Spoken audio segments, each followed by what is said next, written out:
Couple of isolated spotty showers and a few thunderstorms out there today, while the rest of us pretty much saw this, just mix of clouds and sunshine as you take a live look there behind me facing the Mississippi River and the Crescent City Connection Bridge here as well, looking nice and calm out there here for us. But the upper level picture here in the upper levels of the atmosphere rather, showing that we did have a lot of moisture that continues to spread across southeast Louisiana. And at the surface, we have that southerly wind coming right up from the Gulf. So when you add those two features combined, you will get those showers and a few thunderstorms. But again, they were very hit and miss. Daytime heating also helped to aid some of those showers and thunderstorms to develop mainly across the North Shore, while the rest of us just saw a mix of clouds and afternoon sunshine. So we'll time it out here as we go into Futurecast. By 8 o'clock this evening, really everything winds down for those of us that are seeing the rain across parts of the North Shore. And then as we go into overnight tonight, mainly cloudy skies will continue to take effect. That is likely going to continue as we go into early tomorrow morning. Here's noon tomorrow, mainly cloudy conditions for a lot of us. Maybe a pop-up shower or thunderstorm a possibility by around 5 o'clock in the day tomorrow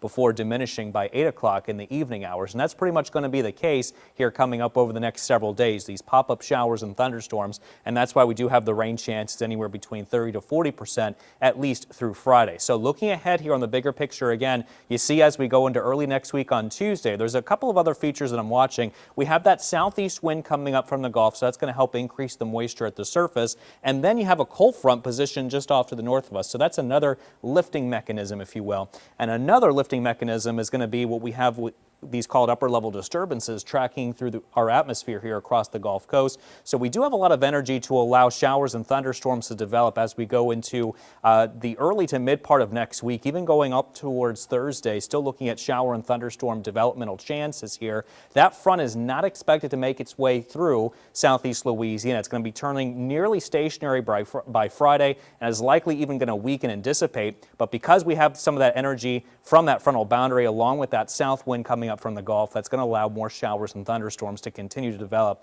as we go into the weekend as well. But it looks like the highest rainfall accumulations will stay mainly to the north of us. We here in southeast Louisiana could easily see between 1 to 3 inches of rain throughout the next 7 days, with some locally higher totals also possible when we add up all the accumulations together. So there is a marginal flood risk here for the bayou parishes towards the river parishes and also in the North Shore as we go into Wednesday. That does include parts of South Mississippi. Now, by Thursday, that coverage is not as widespread. The marginal risk only touches the Baton Rouge area and also parts of the North Shore locations here, too.